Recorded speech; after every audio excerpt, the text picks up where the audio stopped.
Ici Antoine Joubert. Aujourd'hui, combien coûte le VinFast VF8, nouveau joueur dans le segment des VUS intermédiaires électriques. En fait, VinFast est un nouveau joueur point à la ligne, un constructeur qui est débarqué en fin d'année 2023 chez nous au Canada, également sur le marché américain, et qui tente de faire sa place pour rivaliser avec des marques aussi sérieuses, aussi établies que Tesla, parce qu'on sait que Tesla, c'est l'ennemi à battre dans le monde de l'électrique. D'ailleurs, ce produit-ci rivalise directement avec le véhicule qui est le plus vendu mondialement, c'est-à-dire le Tesla Model Y. Même dimension, même proportion, même vocation également, mais avec cet avantage peut-être de proposer le rouage intégral de série. On y reviendra un peu plus tard. Toujours est-il que VinFast est un constructeur vietnamien qui ne fabrique certainement pas que des automobiles. Certes, on a commencé à distribuer des véhicules VinFast sur le marché vietnamien uniquement, qui étaient essentiellement des BMW recarrossés, retravaillés légèrement, mais des véhicules à essence. Sauf que VinFast Group, c'est aussi une entreprise qui se spécialise dans les bâtisses, dans les écoles primaires, secondaires. On va fabriquer à peu près n'importe quoi, un peu comme Hyundai le fait du côté de la Corée du Sud. Alors, c'est une entreprise qui pèse lourd sur le marché vietnamien et qui a donc les moyens nécessaires pour viser un marché mondial, ce qu'on essaie de faire présentement. Alors, on peut avoir confiance en ce constructeur parce qu'évidemment, on a les reins solides, on est capable de faire face à la musique et de composer avec des situations financières qui sont peut-être pas toujours aussi faciles parce qu'évidemment, lorsqu'on débarque en Amérique du Nord avec un nouveau produit, avec une nouvelle marque, il n'y a rien qui est très facile aujourd'hui, surtout dans un monde où les constructeurs font des alliances de plus en plus parce qu'ils ne sont plus capables de survivre seuls sur leur propre marché. Il y a déjà, au moment où on se parle, quelques concessionnaires d'établis chez nous dans la province de Québec. Il y en a aussi du côté de l'Ontario, de la Colombie-Britannique et VinFast devrait éventuellement s'installer un peu partout au Canada. On s'est déjà installé massivement du côté des États-Unis et on livre des véhicules de façon surprenante. Chez les concessionnaires du Québec, c'est plus d'une centaine d'unités mensuellement qu'on est en mesure de livrer. On a de l'inventaire, on peut livrer immédiatement, un peu à la façon de Tesla. Alors ça aussi, c'est intéressant pour le consommateur en quête d'un véhicule dans ce créneau-là, où il y a de plus en plus de concurrence, il faut quand même l'admettre. C'est le segment de véhicules électriques le plus contingenté pour le moment. Mais VinFast ne compte pas en rester là. Bien sûr, il y aura le VF9 qui arrive ces jours-ci chez les concessionnaires, mais également les VF6, VF7, qui sont des modèles de plus petit format qui connaîtront certainement beaucoup de succès chez nous au Québec de par leur format plus compact. Et on sait que chez nous, on aime les plus petites voitures. La VF6, qui est essentiellement un format comparable à celui de la défunte Chevrolet Bolt ou de l'actuel Nissan Leaf. Mais en attendant, le VF8, c'est un VUS intermédiaire, 2 rangées de sièges, rouage intégral de série, comme je le mentionnais, mais avec 2 possibilités de puissance. Il y a la version Eco, la version Plus et une option performance sur le modèle Plus. Alors, 3 déclinaisons de ce modèle-là.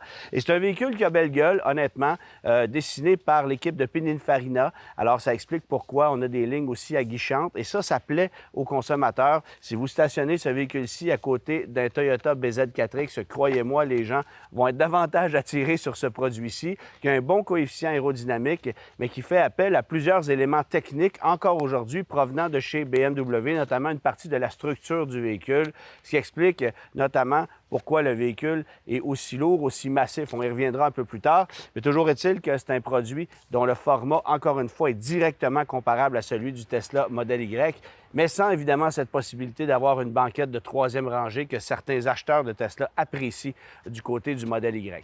Alors, à l'inverse de plusieurs véhicules rivaux, il y a effectivement un coffre sous le capot avant de petite dimension. On peut placer de petits effets personnels, mais ce n'est pas très spacieux, mais à tout le moins, on l'offre, ce qui n'est pas le cas notamment du nouveau Chevrolet Equinox ou du Blazer. Il y a certains véhicules électriques sur notre marché qui n'offrent pas de coffre avant et ici, bien, on le propose, mais il y a surtout cette soute à bagages arrière qui est extrêmement spacieuse avec un double fond. Alors, c'est un véhicule particulièrement impressionnant sur le plan de la polyvalence, de l'espace intérieur. Peut-être pas autant, encore une fois, que le Tesla Model Y, qui est son rival le plus sérieux, mais quand même, c'est un produit qui risque de plaire à la clientèle qui cherche un maximum d'espace, un véhicule à vocation familiale, évidemment. Sans surprise, le VF8 2024, c'est identique au modèle 2023 qu'on a amené en cours d'année 2023. On a fait des mises à jour pour améliorer le produit, bien sûr, parce qu'on a eu quelques problèmes initiaux. C'est un nouveau produit. On est parti pratiquement d'une feuille blanche, alors il ne faut pas être étonné d'avoir rencontré rencontré quelques problèmes, surtout que c'est un nouveau constructeur qui n'a pas d'historique en matière de fabrication automobile. On a longtemps fait confiance à BMW pour la fabrication des véhicules qui étaient vendus sur le marché vietnamien, mais aujourd'hui, ce sont des véhicules électriques développés par VinFast qui, certes, utilisent une partie des éléments provenant de chez BMW, mais qui sont franchement tout nouveaux et bien évidemment qu'il y aura encore quelques petits problèmes qu'il faudra corriger au fil du temps. Ça sera aussi vrai sur le VF9 qui débarque en ce moment chez les concessionnaires. Cela dit, le VF8 fait énormément jaser. On vole des ventes à des constructeurs qui sont établis depuis fort longtemps. Il y a beaucoup de gens qui posent des questions sur ce produit-là et c'est la raison pour laquelle on le met aujourd'hui à l'essai. Débutons d'abord avec le châssis du VinFast VF8 pour comprendre un peu d'où vient sa structure parce que ce qu'on a fait essentiellement chez VinFast, c'est de retravailler un châssis qui provient du BMW X5. Donc une plateforme déjà connue, déjà solide, mais non adaptée à un véhicule électrique. On l'a donc modifié pour que ça puisse se faire. Et cet élément-là explique en partie quelques inconvénients du VinFast VF8. D'abord, le fait qu'on a un tunnel de passage à l'arrière qui est totalement inutile, qu'on retrouve sur des véhicules à essence, mais qui sur un véhicule électrique n'a pas sa place. Et aussi le fait qu'on ait un véhicule dont le poids est extrêmement élevé. Alors, le véhicule que je conduis présentement, tenez-vous bien, pèse 2600 kg. C'est pratiquement 500 kg de plus qu'un Tesla Model Y Performance à 4 roues motrices parce que, évidemment, pour comparer des pommes avec des pommes, bien ici, on est dans un VinFast VF8, le Model Plus avec l'ensemble Performance et c'est ce qui se comparerait essentiellement du côté de chez Tesla. Près de 500 kilos de plus par rapport à Tesla, ce qui est totalement injustifiable parce que dans les faits, on a un véhicule dont les dimensions sont carrément identiques et c'est le rival numéro 1 du VF8. Si VinFast a un véhicule à cibler, c'est évidemment le Model Y qui est le véhicule du genre le plus vendu sur le marché. Même en comparant avec le Ford Mach-E, le Ford Mustang Mach-E, on a un véhicule qui est 400 kilos plus lourd. Alors, c'est totalement injustifiable et ça explique en partie pourquoi la consommation énergétique est plus élevée de 23 % que le Tesla Model Y. Il faut faire attention parce que les chiffres annoncés en matière de consommation énergétique par le guide Energuide qui provient de Transport Canada, bien, ils sont carrément faussés. C'est certain qu'on les réajustera l'année prochaine parce qu'ils n'ont aucun sens. On parle de 45,8 kWh par 100 km pour cette version performance et 27,6 kWh par 100 km pour une version Eco, ce qui est absolument pas le cas. Je vous dirais qu'en faisant des calculs tout simples, vous allez être autour de 21 kWh par 100 km pour une version Eco, 24,7 dans le cas du véhicule que je conduis présentement. Donc, ça consomme quand même passablement plus qu'un Tesla Model Y qui, lui, va consommer autour de 16-17 kWh par 100 km, une grosse différence de ce côté-là. Mais évidemment, Tesla est la référence en la matière. Dès que vous passez à un autre modèle, que ce soit du côté de chez Ford, de chez Hyundai, de chez Volkswagen, vous allez avoir une consommation énergétique qui est plus élevée qu'avec, bien sûr, le Tesla Model Y, mais encore beaucoup plus intéressante que ce qu'on a avec le VF8. Alors, pour résultat, ben, ce qu'on a ici, c'est un véhicule avec 2 moteurs électriques, un sur chaque essieu, sans surprise, 4 roues motrices de série. Ça vient avec l'ensemble des modèles que vous optez pour une version Eco, Plus ou Performance. Vous allez avoir 2 moteurs électriques, donc le rouage intégral. Et dans le cas de cette version Performance, l'autonomie n'est pas particulièrement impressionnante, c'est 354 km. Ça s'explique évidemment par le fait qu'on a ajouté plus de puissance. On a 402 chevaux de puissance ici contre 349 pour la version Eco et pour la version Plus, qui est essentiellement plus luxueuse, mais pas plus performante que la version Eco. Alors ça, il faut le savoir. Et il y a une petite nuance au niveau de l'autonomie annoncée entre la version Eco et la version Plus. Ça s'explique simplement par le fait qu'on a des roues de 20 pouces sur le modèle Plus, des roues de 19 pouces sur le modèle Eco. Et à ce moment-là, vous allez avoir 402 km d'autonomie versus 391. Donc, pas une grosse différence, mais ça baisse à 354 avec cette version performance. Et honnêtement, on est pile poil sur ce qu'on annonce. La consommation énergétique enregistrée jusqu'à maintenant, depuis que je conduis le véhicule, est autour de 23 kWh par 100 km. En faisant le calcul de consommation par rapport à la taille de la batterie, bien, je vous parlais de 24,7. Alors, dans des conditions optimales comme on a présentement, 23 kWh par 100 km, c'est très raisonnable. Mais encore une fois, comprenez que c'est un véhicule qui consomme plus d'énergie qu'à peu près n'importe quel véhicule rival sur le marché. La version performance peut sembler alléchante de prime abord parce qu'elle ne coûte que 1500 $ de plus que la version Plus et vous allez avoir évidemment plus de puissance. C'est 402 chevaux contre 349 et ça permet de boucler le 0-100 km/h un peu plus rapidement. Ce qu'on dit du côté de chez VinFast, c'est un 5,5 secondes pour le 0-100 km/h versus 5,9 pour une version régulière. Alors entre vous et moi, ça ne change pas grand-chose. Évidemment qu'il y a des modes de conduite avec lesquels vous pouvez jouer un peu et ça vient changer la donne, mais ça demeure un véhicule, peu importe la version que vous allez choisir, assez puissant pour convenir à une vaste majorité d'acheteurs, si bien qu'au final, la version performance, en ce qui me concerne, ne vaut peut-être pas la peine d'être sélectionnée. Du moins dans ce seul optique d'avoir un véhicule un peu plus performant parce qu'elle coûte évidemment en autonomie. Et c'est pas comme si on avait trop d'autonomie sur ce véhicule-ci. Aujourd'hui, un VUS intermédiaire qui fait 354 km d'autonomie dans les meilleures conditions, c'est pas ce qu'il y a de plus exceptionnel. On n'est pas compétitif, d'autant plus qu'on se trimballe une batterie de 87,7 kWh. Alors pour moi, c'est peut-être le modèle le moins intéressant. Vaut mieux opter pour une version Plus qui va vous offrir le meilleur des mondes, c'est-à-dire plus de luxe à bord, mais aussi une autonomie qui est plus intéressante, qu'on annonce à 391 encore une fois. Sinon, c'est 402 avec des roues de 19 pouces. Et je vous conseille fortement, durant l'hiver, de réduire la taille de vos pneus parce que, bien sûr, si vous optez pour des roues de 20 pouces en hiver, ça va cogner un peu plus dur. Cela étant dit, je dois vous dire que le comportement routier du véhicule est loin d'être vilain. On sent son poids, c'est le pire ennemi de ce véhicule-ci et malheureusement, c'est le genre de truc qu'on ne pourra pas améliorer avec des mises à jour par nuage parce que le véhicule est en constante amélioration. On va pouvoir optimiser certains éléments qui font défaut dans le véhicule, améliorer des éléments techniques dans l'écran notamment, mais évidemment que le poids, on ne peut pas le réduire. C'est probablement le pire ennemi de ce véhicule-ci. Et je vous dirais que la suspension n'est pas parfaitement calibrée. Elle compose mal avec le fait qu'on a un poids surélevé sur ce véhicule-là et parfois ça donne lieu à des soubresauts, à des secousses qui ne devraient pas avoir lieu sur un véhicule de ce genre-là. C'est peut-être le petit inconvénient, mais c'est certain que si vous optez pour une version Eco avec les jantes de 19 pouces, vous allez voir cet impact-là réduit parce que les pneus vont amortir un peu plus les chocs causés encore une fois par le poids excessif du véhicule. Les accélérations sont franches, le véhicule est très silencieux, il n'y a pas de craquement, pas de bruit de caisse. Au niveau de la qualité d'assemblage, honnêtement, rien à dire de ce côté-là. Et je vous dirais que c'est un véhicule dont la polyvalence est assez intéressante. Pas autant qu'avec un modèle Y, c'est certain, parce que le coffre avant est minuscule, parce qu'on a peut-être un peu moins d'espace dans la soute, mais il y a énormément d'espace quand même dans ce véhicule-là. Et si j'ai un reproche à faire en ce qui concerne l'aménagement intérieur, c'est peut-être le confort des sièges. C'est très ordinaire et je vous dirais en plus que si vous optez pour une version Plus, on a plus d'ajustements que sur une version Eco, où là, c'est un peu plus primaire. Et j'ai l'impression un peu d'en manquer à bord de ce véhicule-ci, parce que les sièges sont fermes. J'aurais aimé pouvoir allonger l'assise, pouvoir creuser un peu l'assise aussi. Alors, côté confort, c'est pas ce qu'il y a de plus impressionnant. Il faudra améliorer ces sièges-là, c'est certain. Et ce ne sont pas des sièges qui proviennent de chez BMW, ça c'est évident. Remarquez, on va retrouver quelques éléments à bord du véhicule qui, eux, sont directement issus de chez BMW.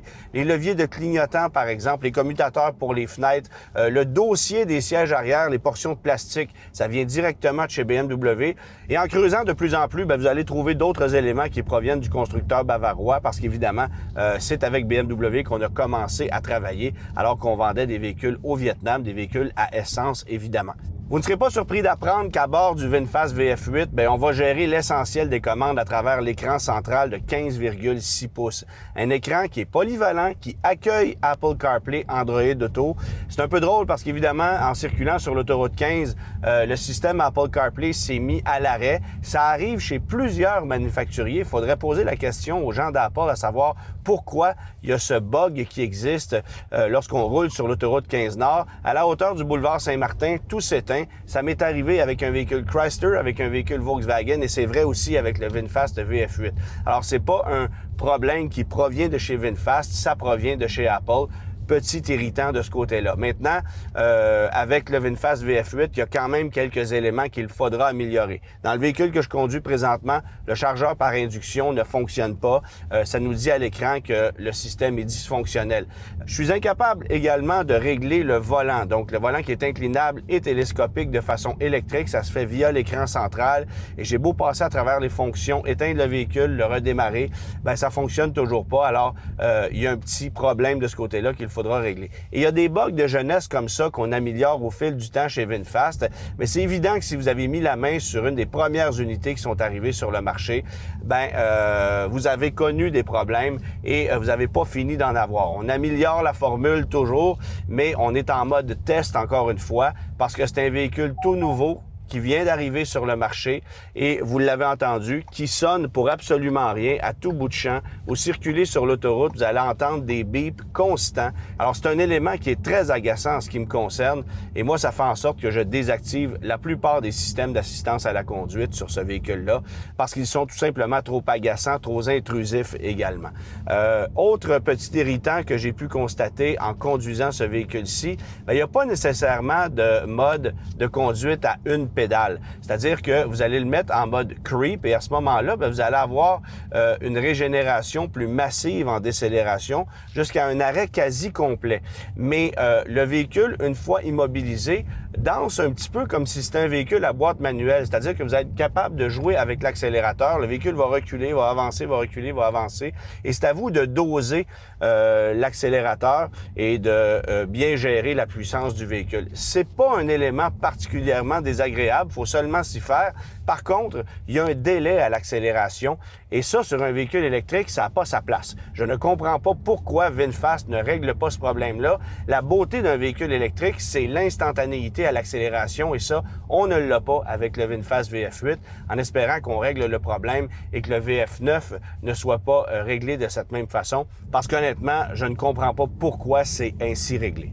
Du côté de chez VinFast, on annonçait initialement une vitesse de charge maximale à 250 kW. Et on sait maintenant que ça ne se peut pas, que c'est pas vrai. Il y a personne qui a réussi à se rendre à cette hauteur de vitesse-là. Et la vérité, c'est que vous allez recharger jusqu'à hauteur d'à peu près 150 kW au niveau de la vitesse, ce qui est quand même fort raisonnable. C'est ce que va faire, par exemple, un Chevrolet Equinox de nouvelle génération, plusieurs produits sur le marché équivalent, comme le Volkswagen ID4, par exemple.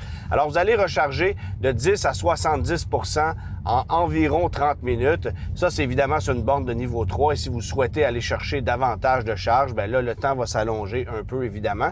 Mais comme la plupart des gens, vous allez surtout vous recharger sur une borne de niveau 2 à domicile.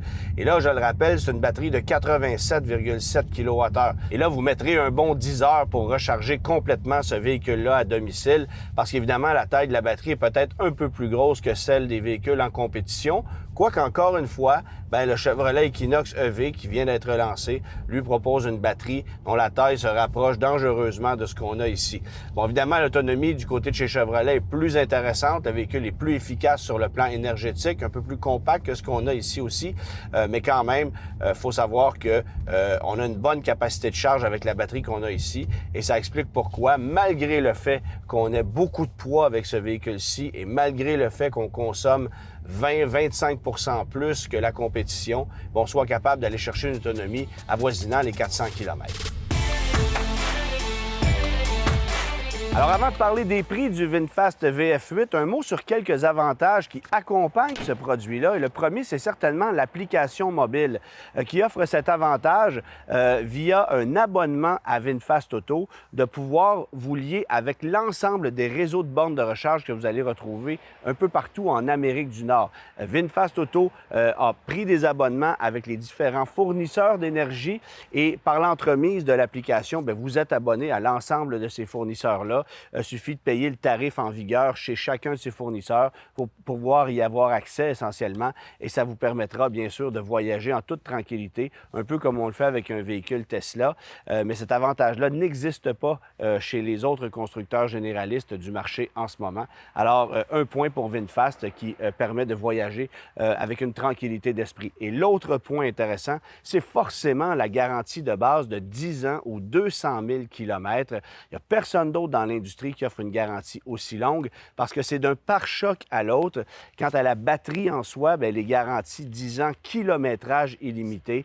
Alors, bien sûr qu'il faut considérer une petite dégradation lorsqu'il est question de la batterie, mais la batterie en soi garantit 10 ans, kilométrage illimité. Encore une fois, il n'y a personne d'autre qui offre ce genre de garantie. Très intéressant. Et vous aurez l'assistance routière avec véhicule de courtoisie fourni pour les 10 ans si vous vous procurez un produit comme celui-là. Alors, c'est un bel avantage qui apporte encore une fois une tranquillité d'esprit aux consommateurs qui osent se lancer dans l'aventure VinFast parce qu'évidemment, il y a beaucoup de gens qui sont craintifs quant à la longévité de la présence d'une nouvelle marque sur notre marché.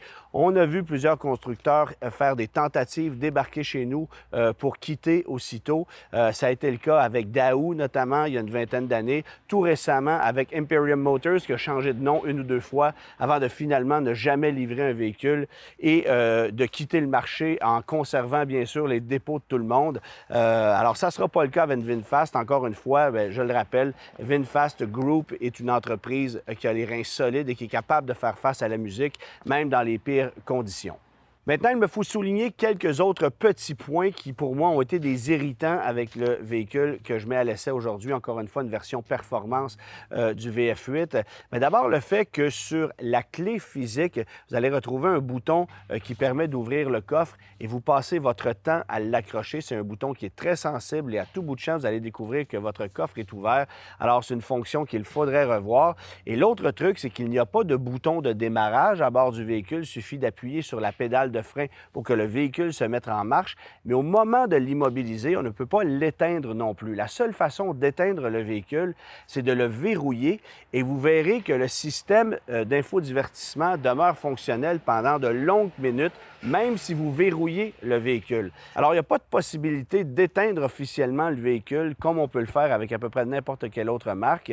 C'est pour moi un irritant sur ce véhicule-là. Il faudra corriger quelques trucs de ce genre-là sur le VF8. Espérons que le VF9 n'aura pas ces petits irritants qu'on va retrouver ici, mais qui, j'en suis certain, seront réglés au cours des prochaines années. Alors, comme je le mentionnais un peu plus tôt, le modèle Eco, c'est la version de base qui est livrée avec jantes de 19 pouces, disponible en 8 choix de couleurs, comme le modèle Plus ici, mais sans toit ouvrant, donc sans toit vitré. C'est la distinction esthétique, les jantes et le toit. Et si vous optez pour la version Plus, bien là, il y a un petit peu plus d'équipement, évidemment. Vous allez avoir du cuir végan, du cuir véritable. À bord, 4 choix de teintes de cuir à l'intérieur. Le marine, le crème, le brun, comme on a ici, sinon le noir. Et les autres options de couleurs intérieures, mis à part le noir, c'est un frais de 1 500 $ supplémentaires. Quant au choix de couleurs extérieures, vous devrez payer 875 $ pour avoir accès au gris Neptune qu'on a ici, sinon au gris argenté.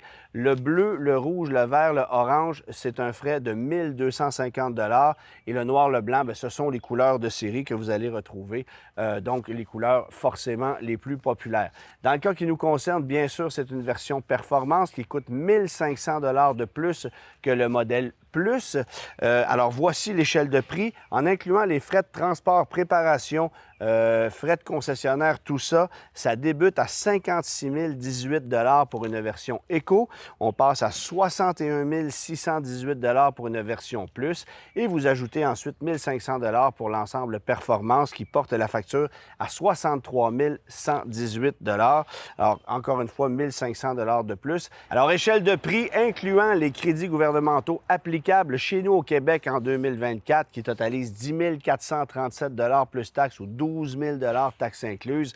Bien, échelle de prix véritable, c'est 45 325 pour une version Eco jusqu'à 52 425 pour une version Plus Performance comme on a ici. Ça exclut bien sûr les frais de couleur intérieure et extérieure, mais c'est l'échelle de prix essentiellement pour le produit.